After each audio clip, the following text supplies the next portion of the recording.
Hello there, it's been a hectic couple of weeks. As you can hear, my voice still isn't quite operational, but let's get right into it anyway with the Faraway Paladin Volume 3, The Lord of the Rust Mountains Primus. I will start by saying that I greatly enjoyed this book, and in a certain way it was even a big improvement over the previous volume. However, much to keep in the theme of fiery dragons, I must start this review with a light roast, as we tackle the most important aspect of any book, not the story, not the characters, but the cover. As my grandma always said, don't judge a book by its cover, but still judge the cover because it's an important piece of the overall package. First, let's look at the title on the literal sense, as the series is now on that Attack on Titan type flow, with the needlessly confusing names. Obviously, I don't mind for a story arc to span across multiple volumes, as is obvious as a ReZero reader. But even for series who generally do one story arc per volume, like Overlord, there are still exceptions, like Men in the Kingdom Part 1 and 2, Volumes 5 and 6. The volume numbers are sequential to make the reading order clear. Imagine that. To be fair, if you make a quick 5-minute Google search, you will quickly realize that this is Part 1 and Part 2. It's not overcomplicated, but be careful when ordering this book, as you may get a surprising delivery if you're not attentive. And I know that this isn't rocket science, but why overcomplicate things? Simply call them Volume 3 and Volume 4. Most of the light novel readers won't mind that the story arc is unfinished, and it's just easier for everyone. Now let's look at the title on the visual sense as we observe this cover and its title placement, and my first thought is, who designed this? It's not even the artist's fault, as the Japanese cover doesn't make this mistake, but this has got to be one of the most awkward placings of a series title I have ever seen. It was only when I saw the titleless image at the beginning of the book that I realized Menel is in this cover. My man is a hunter, not a ninja, and yet he's hiding in plain sight. Even William's face is strangely layered over. This title is so awkward, and it's frustrating because the cover looks so cool, and this is so easy to fix. Either drag the image down or place the title at the bottom of the cover where it's not really overlaying anything. The foldable pages for this volume are also very nice, both the one with the giant, I really like the sense of scale on this one, and the one with Gracefeel. Once again, much like in Volume 2, I would have appreciated some character intros like we have in ReZero or Overlord, or even like we had in this very series in the first volume, The Boy in the City of the Dead. And I think it would be a greater benefit in Volume 3 because a lot of characters are introduced, and the dwarves in particular have long names, which can be hard to keep track of depending on your nationality, I guess. But still, I would have appreciated, even though the artwork is still nice. Now that I have gotten these strange nitpicks off my chest, let's delve beyond the superficial and actually get into The Lord of the Rust Mountains Primus. This book pleasantly surprised me because, I'll be honest, when I saw that the story arc was divided into 2 volumes, it greatly lowered my expectations for this one, but it was much more engrossing than I expected, and in fact it left me much more hyped for Volume 3, Secundus. What I like the most about this volume is that it addressed my main criticism of the previous one, the pacing. Up until now, Faraway Paladin has been very true to the light novel genre, very fast-paced stories, very eventful volumes where a lot of things happen. Especially Volume 2, in my opinion, felt overly packed with ideas and would have also benefited from being separated into 2 volumes. Thankfully, the author has access to a time machine and watched my video, of course, because Volume 3 slowed down the pace and felt much nicer. There's definitely a sweet spot here between stories that drag on for too long and the reader just loses interest halfway, and stories that feel too rushed, almost like the author is afraid of losing the reader's attention. Primus definitely hit that sweet spot for me. It had small bursts of action to keep the reader interested, while mostly focusing on the great world building that Faraway Paladin excels at. Speaking of characters and world building, I love the new position that William has as Feudal Lord. After he so rightfully acquired it in the previous volume, he now also has to bear the weight of responsibility of being in this governance role. Multiple times throughout the book, he explains how he cannot act carelessly, as his decisions have a lot of weight now because of his status, even seemingly harmless things like choosing a village to set up as his base. I like the emphasis the author put on William struggling with the responsibility of the new role, and it's not just fun and games as it is sometimes on other series, where characters gain power and it's all upside with no responsibility. I laughed when William revealed that he was expecting a bunch of hot, attractive maids and instead it's just a bunch of old ladies. It's definitely fitting as it's the most realistic scenario for this situation, and also it's a cool gag that makes fun of a common trope in these types of series.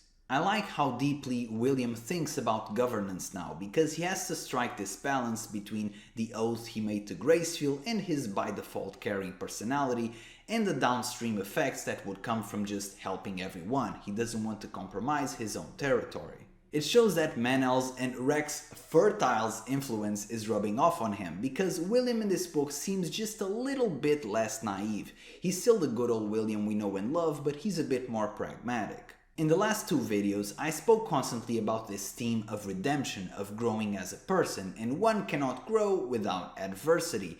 And this book, and I'm guessing the next one, focus heavily on the theme of courage. The setup of the fight against the dragon is so entertaining to me because it simultaneously builds the dragon as this impossible challenge, this fearsome opponent, and at the same time it reduces William, for the first time in the series, to the underdog, almost diminishing the accomplishments he had in the previous volumes, just to put into perspective how screwed he is this time.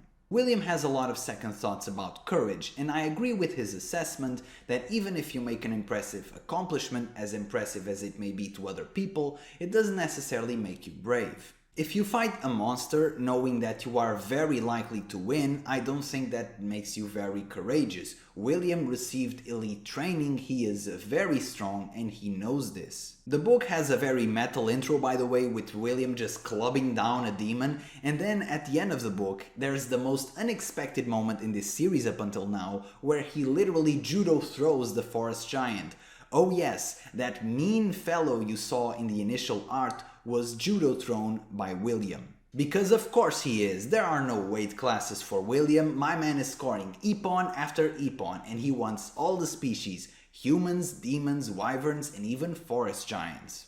I'll be honest, this moment made me laugh, especially because I thought this was going to be the action climax of the book, where William and Al would cooperate and work as a team together, and then William just throws the giant to the floor and I'm like, my expectations were subverted. William is always so dominant and very versatile, seemingly always with an answer no matter what the enemy does, and yet this time he is faced with an opponent he is not likely to beat. This enemy is even stronger than the echo of Stagnate from Volume 1, and to me this is the most impactful interaction in the book that really puts it into perspective.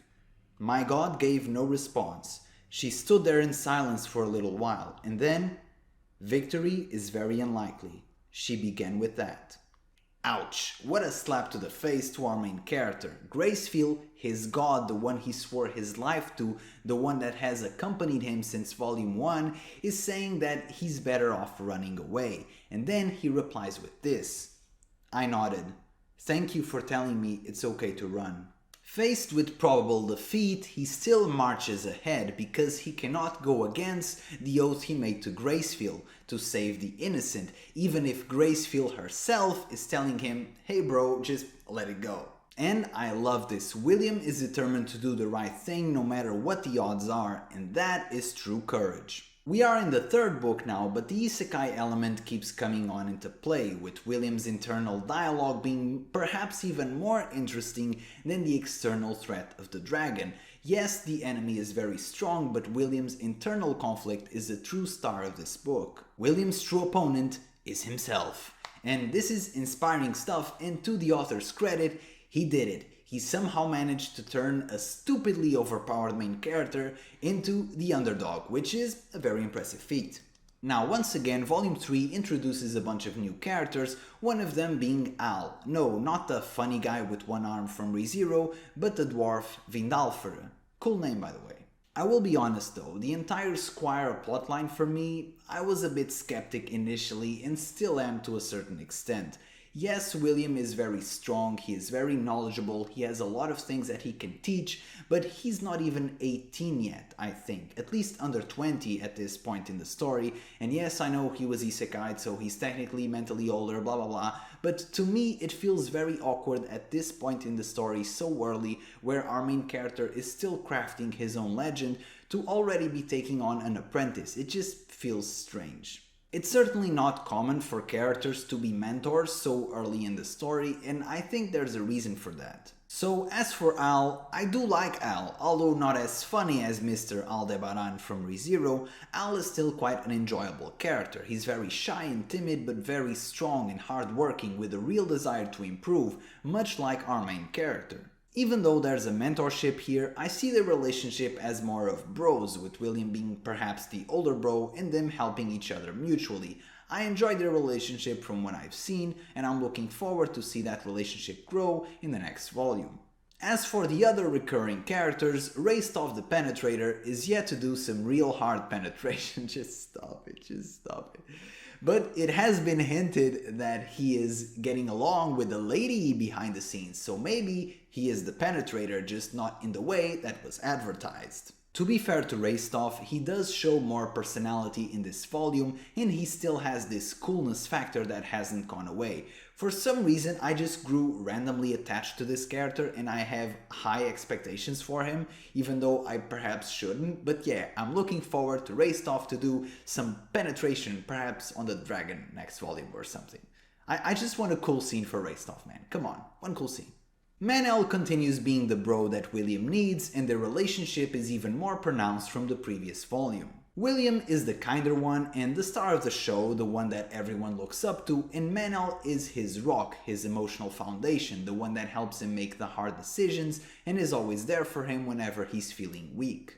I really enjoyed how Manel is effectively acting as William's manager, even in negotiations with Rex Fertile. I still can't get over this name, it's just so ridiculous. But Manel is always there to haggle for William. Whenever there's some sort of transactions, Manel is always there to raise up the price, number one, because William is just too kind, and number two, because Manel is more street smart than William. In this volume, the author also delved deeper into Manel's future plans, as Manel is a half-elf and will outlive William by a lot, even thinking about watching over his grandkids. There's a certain sadness whenever this topic comes around, because number one, Manel has lost people in his life before in this story, and there's a certain loneliness that's relatable in just being left behind. In this volume, Manel is offered another path. Instead of just passing away, he can become a powerful Lord of the Woods, which is interesting. Once again, I do like the idea, but I think it's perhaps a little bit early in the story to be tackling this. Manel and William have barely had 2 volumes together and they're already thinking about the end, but maybe that's just me. But I do like the idea, and it's thought-provoking from a human perspective. Would you prefer to pass away or to become this magical tree?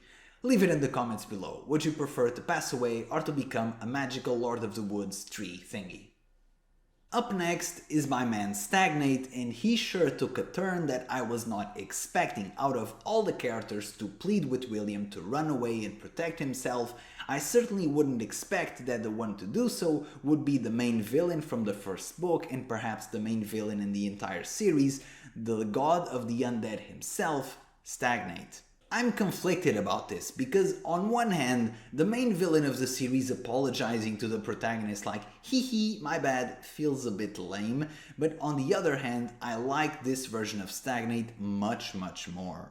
Volume 1 Stagnate was cunning, but also impulsive, and felt perhaps a bit cartoony at times, very villainous. He was definitely the perfect contrast to William, who's very heroic. This Stagnate is a lot more soft-spoken, more manipulative, his dialogue is a lot more charismatic, he tries to befriend William, even I start believing him at some point. Stagnate is now much more interesting as a villain. He whispers just the perfect tiny amount of deception in the middle of telling the truth, and that's what makes him so compelling. This is even reinforced when Gracefield confirms that Stagnate is correct. William is not ready to face this enemy, so he ends up looking like the good guy. He tried to warn our protagonist of danger, but what does he want really? This is a very interesting turn for Stagnate. And finally, I couldn't end this review without mentioning that I was smiling the entire time for the final scene where Gus finally appeared again, and the banter with William was just so sweet to read.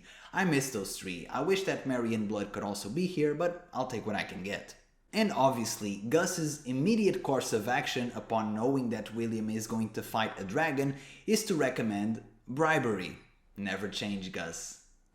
Overall, I don't want to judge Arc 3 as a whole, as this is just the first part, but the previous volume was much more hectic. I think the author has found his pacing now, and this one flowed much more smoothly. Besides the cover, which I've already talked about, I don't really have any big criticism for this book, besides perhaps the whole ley line and Lord of the Woods thing, which I was a bit confused initially, but maybe it makes more sense if you're into Dungeons and Dragons or whatever this is based off of, but by the end I got the gist of it, so it's fine. This was it for me today, folks. Lord of the Rust Mountains Primus was a good read, and I'll see you for Secundus. Ciao!